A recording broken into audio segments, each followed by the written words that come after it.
کے اندر کئی ایسے مواقع آتے ہیں کہ ہم جھوٹ بول رہے ہوتے ہیں،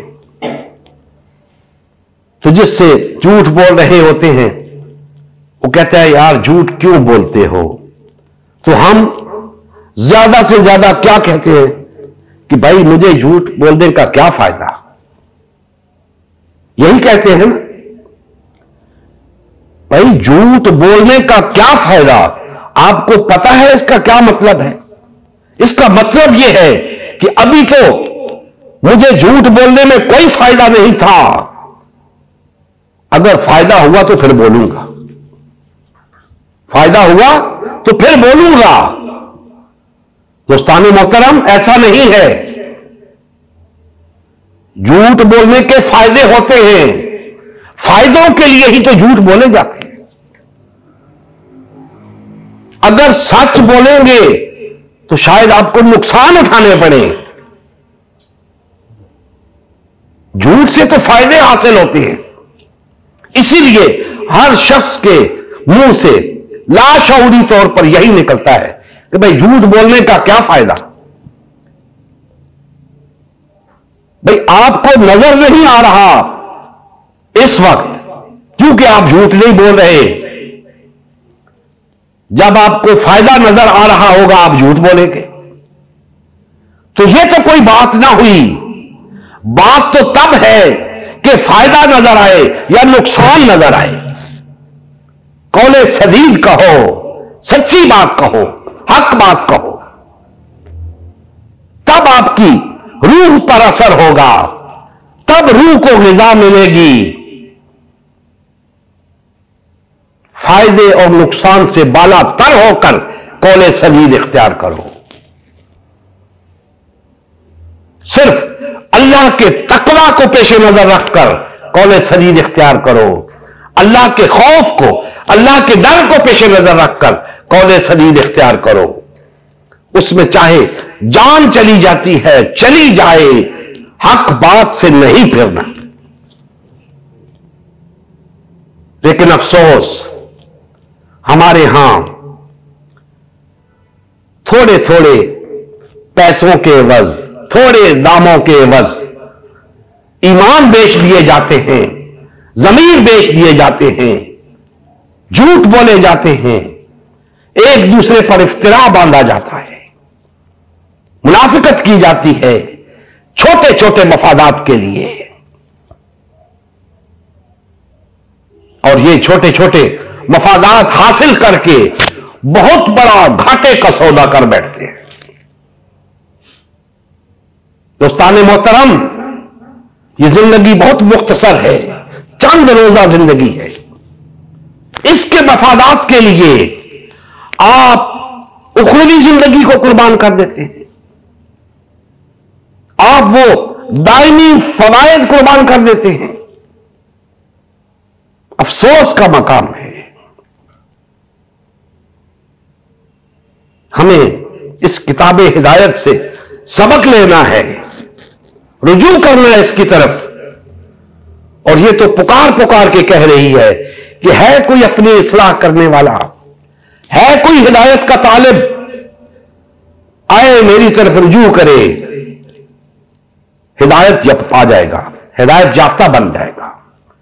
لیکن ہم مفادات کے مارے ہوئے، اغراض کے مارے ہوئے ہم منافقت کرتے جا رہے ہیں، اپنے آپ کو دھوکہ دیتے جا رہے ہیں، اپنی دنیا اور آخرت برباد کرتے جا رہے ہیں۔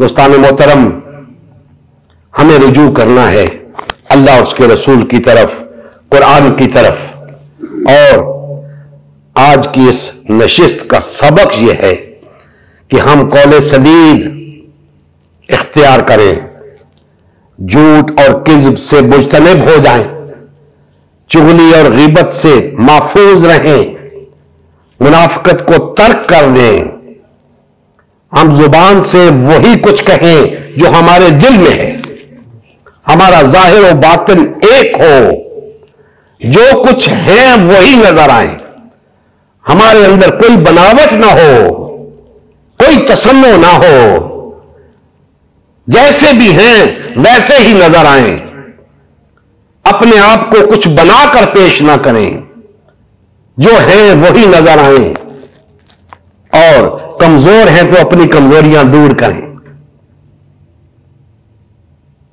زبان کے گناہوں سے نہیں بچ رہے تو بچنے کی کوشش کریں۔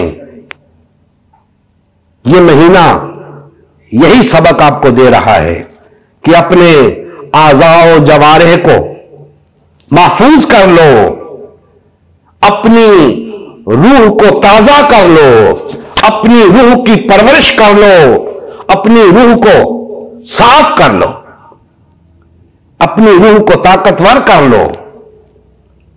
یہ پورا سال کافی ہو رہے گا اگر ہم نے ایک مہینہ اس روح پر توجہ دی تو کافی سارا کام بن جائے گا۔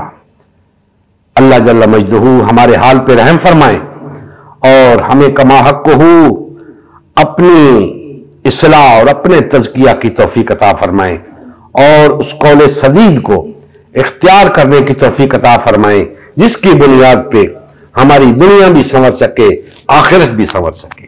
وما علینا الا البلاغ المبین۔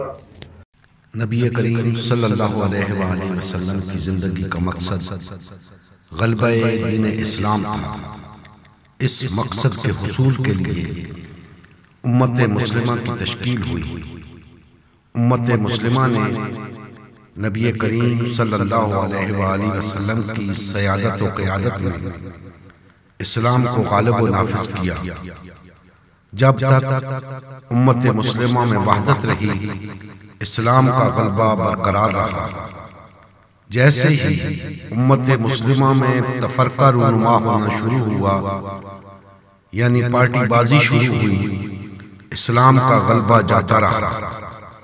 آج غلبہ دین اسلام کی بحالی کی واحد صورت امت مسلمہ کی تشکیل نو ہے۔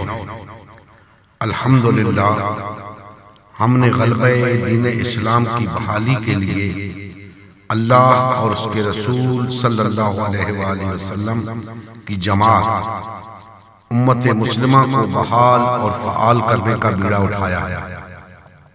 یہ فقط ہمارا ہی نہیں بلکہ تمام کلمہ گو افراد کا اولین فریضہ ہے کہ ہر قسم کے باطل اور طاغوتی نظام کے خلاف اٹھ کھڑے اور غلبہ دین اسلام کی بحالی کے لیے فرقواریت اور پارٹی بازی سے کنارہ کش ہو کر صرف اور صرف امت مسلمہ کو بحال اور فعال کرنے میں اپنا تن من دھن لگائیں۔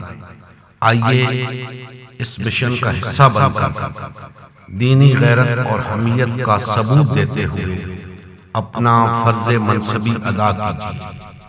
مزید تفصیل کے لیے ہمارا یوٹیوب چینل امت مسلمہ سبسکرائب کیجیے، ہمارا فیس بک پیج امت مسلمہ کی تشکیل نو لائک کیجیے، اس پیغام کو زیادہ سے زیادہ شیئر کیجیے۔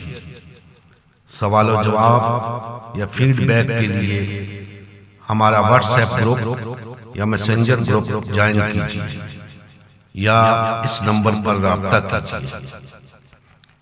نمبر اور تمام لنکس ڈسکرپشن میں بھی موجود ہیں۔ جزاکم اللہ خیر۔